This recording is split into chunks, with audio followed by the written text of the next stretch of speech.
అందరికీ నమస్కారం. ఏ పనిలోనైనా సరే, ఏ మాటల వెనకాలైనా సరే, ఇంటెన్షన్ వెతకాలి. ఇంటెన్షన్ తెలుసుకోగలగాలి. ఈ రాజకీయ పార్టీలు, రాజకీయ నాయకులు ఎలాంటి మాటలు చెప్తున్నాయి, ఎలాంటి పనులు చేస్తున్నాయి, దాని వెనకాల అసలు ఉద్దేశాలేంటి, అసలు లక్ష్యాలేంటో తెలుసుకోగలగాలి. ఇప్పుడు మనకి కడుపులో నొప్పి వస్తుందనుకోండి. కడుపులో నొప్పి వచ్చేటప్పుడు టాబ్లెట్ వేసుకుంటే దానికి ఒక అర్థం ఉంది. కానీ కడుపులో నొప్పి తగ్గేటప్పుడు, తగ్గిన తర్వాత వేసుకుంటే దానికి ఏమైనా అర్థం ఉందా?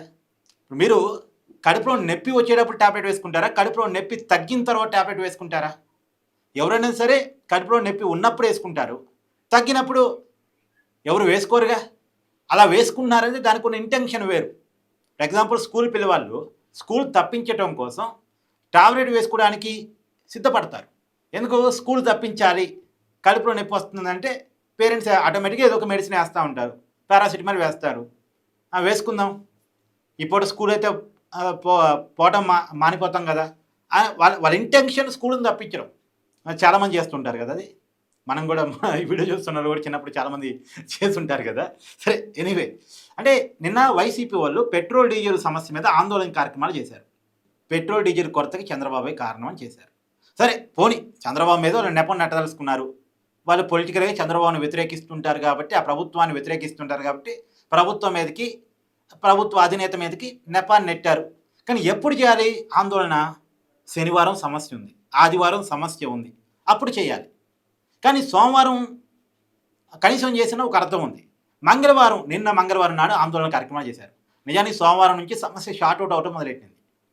సమస్య షార్ట్ అవుట్ అయిన తర్వాత ఆందోళన చేయటం ఏంటి? నిన్న దాదాపు ఒక 80-90% సమస్య షార్ట్ అవుట్ అయింది. ఇవాళ పూర్తి అవుతుంది. సమస్య షార్ట్ అవుట్ అయ్యే ముందు చేయటం అంటే దాని ఇంటెన్షన్ వేరు. దాని ఇంటెన్షన్ ఏంది? నిన్న ఆంధ్రప్రదేశ్లో గూగుల్ డేటా సెంటర్ శంకుస్థాపన ఉంది. దాని మీద ఫోకస్ రానియొద్దు, దాని మీద చర్చ నడవద్దు. నిన్న 1.5 కోట్లతోటి గూగుల్ అనుబంధ రైడన్ సంస్థ వాళ్ళు ఆంధ్రప్రదేశ్లో పెట్టుబడి పెడుతున్నారు. ఒక పెద్ద డేటా సెంటర్, అమెరికా వెలుపల అతి పెద్ద డేటా సెంటర్. ఈ డేటా సెంటర్ వల్ల వైజాగ్లో ఒక ఎకో సిస్టమ్ కూడా బిల్డ్ అవుతుంది. ఇప్పుడు పైగా నిన్న ఆల్రెడీ 1.5 కోట్లతోటి ఒక డేటా సెంటర్ ఏర్పాటు చేస్తున్నారు. ఇంకొక డేటా సెంటర్ కూడా గూగుల్ వాళ్ళు అనౌన్స్ చేశారు. ఇంకొక 1.5 కోట్లతోటి, 1,60,000 కోట్లతోటి ఇంకొక డేటా సెంటర్ కూడా వైజాగ్లో పెడతామన్నారు.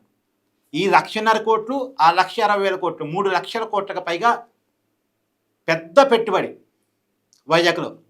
పైగా రిలయన్స్, బ్రూక్ఫీల్డ్ వాళ్ళు ఒక 1.5 కోట్ల పైగా పెట్టుబడితోటి వాళ్ళు ఒక డేటా సెంటర్ పెట్టడం కోసం భూముల కోసం నేను సర్వే చేశారు. వైజాగ్ సిటీ పరిధిలో ఆ చుట్టుపక్కల ఎలాంటి భూములు ఉన్నాయి, వాళ్ళు ఒక డేటా సెంటర్ పెట్టడానికి. అది కూడా 1.5 కోట్ల పెట్టుబడి. Data center plus a hub plus energy creation center, power energy creation center. ఇవన్నీ నిజంగా ల్యాండ్ కాబట్టి, ఇంత పెద్ద పెట్టుబడి ల్యాండ్ కాబట్టి అనేక మందికి ఉద్యోగాలు వస్తాయి. ఇది కేవలం డేటా సెంటర్ మాత్రమే కాదు, గూగుల్ది మళ్ళీ ఏ హబ్ అంటే ఏఐకి సంబంధించిన వర్కౌట్స్ అన్నీ దాంట్లో పెట్టుబడి పెడుతున్నారు. ఏఐకి సంబంధించిన పెట్టుబడి పెడుతున్నారు, దానికి సంబంధించిన వర్కౌట్స్ అక్కడ నడుస్తాయి. వైజాగ్ నుంచి వివిధ దేశాలకు సబ్సీ కేబుల్స్ వేస్తున్నారు, సముద్రపు అంతర్భాగం నుంచి. వైజాగ్ ఒక విశ్వనగరంగా మారిపోతూ ఉంది. ఇలాంటి ఈవెంట్ జనం మైండ్లోకి వెళ్లకుండా, జనం దగ్గర ఆల్రెడీ ఒక సమస్య ఉంది కదా, పెట్రోల్ డీజిల్ సమస్య.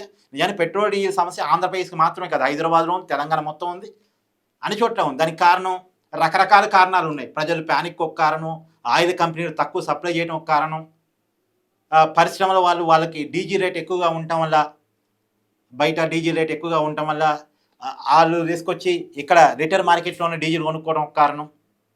ఇలా రకరకాల కారణాలు ఉన్నాయి. ఒక సమస్య కాదు, ఇక్కడ అనేక కారణాలు ఉన్నాయి. అంతర్జాతీయ మార్కెట్లో వచ్చిన ప్రభావాలు ఉన్నాయి. రూపాయి మార్కెట్ పడిపోవటం వల్ల, డాలర్తో పడిచిన రూపాయలు పడిపోవటం వల్ల క్రూడ్ ఆయిల్ కొనటాన్ని తగ్గించుకోవాలి అని ఆయిల్ కంపెనీలు భావించి ఆయిల్ సప్లైని తగ్గించాయి. ఎందుకంటే రేటు పెంచుకొని ఇట్లా ప్రభుత్వాలు 10 రూపాయలు కేంద్రం వ్యాట్ తగ్గించుకోవడానికైనా సిద్ధపడింది తప్ప జనం మీద రేటు పెంచడానికి ఒప్పుకోలే. దానికి కారణం 5 రాష్ట్రాల ఎన్నికలు ఉన్నాయి కాబట్టి కావచ్చు కాక, రాజకీయ కారణాలు ఉంటే ఉండొచ్చు. కానీ రేటు పెంచుకొని ఇట్లా కేంద్రం రేటు పెంచకుండా ఆల్రెడీ ఒక నెల పాటు నష్టాలు భరించారు. ఇప్పుడు సప్లై తగ్గించుకునే పనులు ఆయిల్ కంపెనీలు ఉన్నాయి. డిమాండ్ ఏం పెరుగుతుంది, సప్లై ఏం తగ్గుతుంది. దానివల్ల వచ్చిన ప్రాబ్లం ఇదంతా. దీనికి రాజకీయ నాయకులకి, రాజకీయ పార్టీలకి, ప్రభుత్వాలకి సంబంధం లేదు. సమస్య ఏదో ఇరాన్ అమెరికా యుద్ధం వల్ల స్టార్ట్ అయింది, ఆ సమస్య పెరిగింది, దాని సమస్యకి అనేక కారణాలు తోడైనవి, ఇప్పుడు సమస్య వచ్చి పడింది. దానికి అంటే సమస్యకి నిజమైన కారణాల మీద నేను చాలా వీడియోలు చేశా, మన ఛానల్లో ఉన్నాయి చూడండి. కానీ నిన్న ఆ సమస్యను అర్థం చేసుకోకుండా దాని ప్రభుత్వం మీదకి నెట్టి గోల చేసింది వైసీపీ. సరే చేయటానికి కూడా నేను తప్పాను, కానీ ఎప్పుడు చేయాలో అప్పుడు చేయలే, నిన్న మాత్రమే చేశారు. ఎందుకు? Diversion politics. తిరుమల లడ్డు మీద చర్చ జరుగుతుంటే దాన్ని డైవర్ట్ చేయడం కోసం అంబటి రాంబాబు వచ్చి చంద్రబాబు నాయుడు గారి తల్లిని బూతులు తిడతాడు.